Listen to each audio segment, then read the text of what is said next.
بسم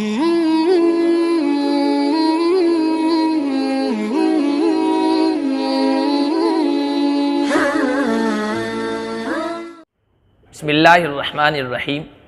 رحمت دو عالم صلی اللہ علیہ وسلم کا ارشاد مبارک ہے، اذا قامت الساعہ وفی ید احدکم فصیلہ فلیغرسھا، رواه احمد۔ اگر قیامت قائم ہونے والی ہو اور تم میں سے کسی کے ہاتھ میں کسی درخت کا کوئی قلم ہو اور اسے اتنی مہلت ملے کہ وہ قلم، وہ پودا وہ لگا دے، تو اسے چاہیے کہ وہ ایسا کر لے۔ نبی پاک صلی اللہ علیہ وسلم کا یہ ارشاد مبارک اور یہ حدیث ہمیں ایک مثبت اور تعمیری سوچ دیتی ہے، جس سوچ اور فکر کا حامل انسان بدترین حالات میں بھی مایوسی اور بے عملی کا شکار نہیں ہوتا۔ یہ بات بالکل صاف اور واضح ہے کہ قیامت ایک ایسی تباہی کا نام ہے جس میں درخت لگانا بظاہر بے فائدہ سا کام ہے،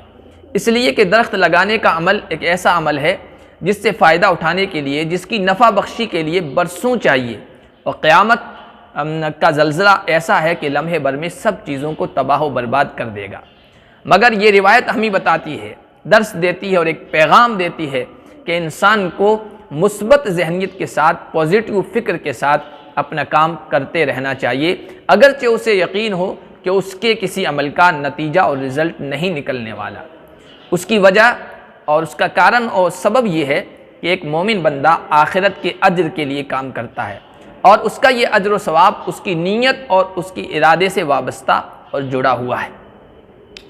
ایک بندہ مومن کسی نیک عمل کی نیت کرتا ہے تو اس کے لیے ایک اجر ثابت ہو جاتا ہے، پھر جب وہ اس عمل کو کر گزرتا ہے، انجام دے دیتا ہے، تو اس کے لیے دوسرا اجر بھی ثابت ہو جاتا ہے۔ پھر تیسرے مرحلے میں اگر اس کے اس عمل اور کام کا رزلٹ اور نتیجہ بھی سامنے آ جاتا ہے تو اس کے لیے 3 اجر ثابت ہو جاتے ہیں۔ اس سے یہ بات بالکل واضح ہو گئی کہ انسان کے کسی عمل کا اگر نتیجہ اور رزلٹ نہ بھی نکلے، سامنے نہ بھی آئے،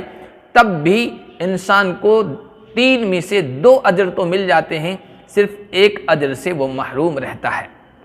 عام حالات میں لوگ سماج کے فساد اور معاشرے کی بگاڑ سے پریشان ہو کر مایوسی کا شکار ہو جاتے ہیں، اور پھر مایوسی کی بنا پر صرف منفی چیزوں کو دیکھتے ہیں، نیگیٹو باتوں کو اپنے سامنے رکھتے ہیں، اور اس کے نتیجے میں وہ چھوٹے چھوٹے نیک اور اچھے کام بھی کرنا چھوڑ دیتے ہیں جن کو وہ آسانی کے ساتھ کر سکتے ہیں، جس کا رزلٹ اور جس کا نتیجہ یہ ہوتا ہے کہ معاشرے میں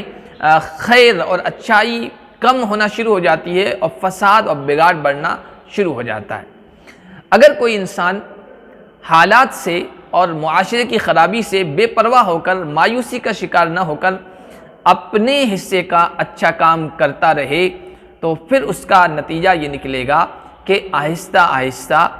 شر اور برائی ختم ہونا شروع ہو جائے گی، اور خیر اور اچھائی پھیلنا شروع ہو جائے گی اور بڑھنا شروع ہو جائے گی، اور پھر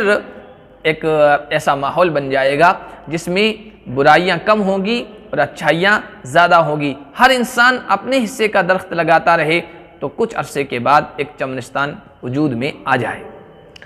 اس کو ایک اور مثال سے سمجھ سکتے ہیں کہ جب سورج غروب ہوتا ہے، سورج ڈوبتا ہے، تو روشنی ختم ہو جاتی ہے اور اندھیرا اور تاریکی ہر طرف چھا جاتی ہے۔ ایسے میں کسی ایک فرد اور کسی ایک انسان کا چراغ جلانا اندھیروں کو ختم نہیں کر سکتا ہے، اور نہ ہی اس کا چراغ اور اس کا بلب سورج کا نعم البدل اور اس کا الٹرنیٹ ہو سکتا ہے۔ مگر اندھیروں سے بے پرواہ ہو کر ہر انسان اپنے حصے کا چراغ جلاتا ہے اور بلب جلاتا ہے، تو ساری دنیا سے قطع نظر اور بے پرواہ ہو کر اس کے ارد گرد روشنی پھیلنا شروع ہو جاتی ہے اور تاریکی ختم ہو جاتی ہے۔ اس طرح دنیا کا ہر انسان جب اپنے اپنے حصے کا چراغ جلاتا ہے تو اندھیرے اپنا بوریا بستر سمیٹتے ہیں اور روشنی کا اور نور کا بول بالا ہو جاتا ہے، روشنی ہر جگہ پھیل جاتی ہے۔ تو آئیے معاشرے اور سماج کے بگاڑ اور فساد سے مایوس نہ ہو کر ہم اپنے اپنے حصے کا بلب جلائیں، اپنے اپنے حصے کا چراغ جلائیں اور اپنے اپنے حصے کا درخت لگائیں۔ کچھ عرصے کے بعد انشاءاللہ اندھیرے ختم ہو چکے ہوں گے، ہر طرف اجالا ہوگا، روشنی ہوگی، اور ہر طرف سرسبزی و شادابی اور چمنستان نہیں چمنستان ہوگی۔ اللہ تبارک و تعالی ہمیں اپنے حصے کا کام کرنے کی توفیق عطا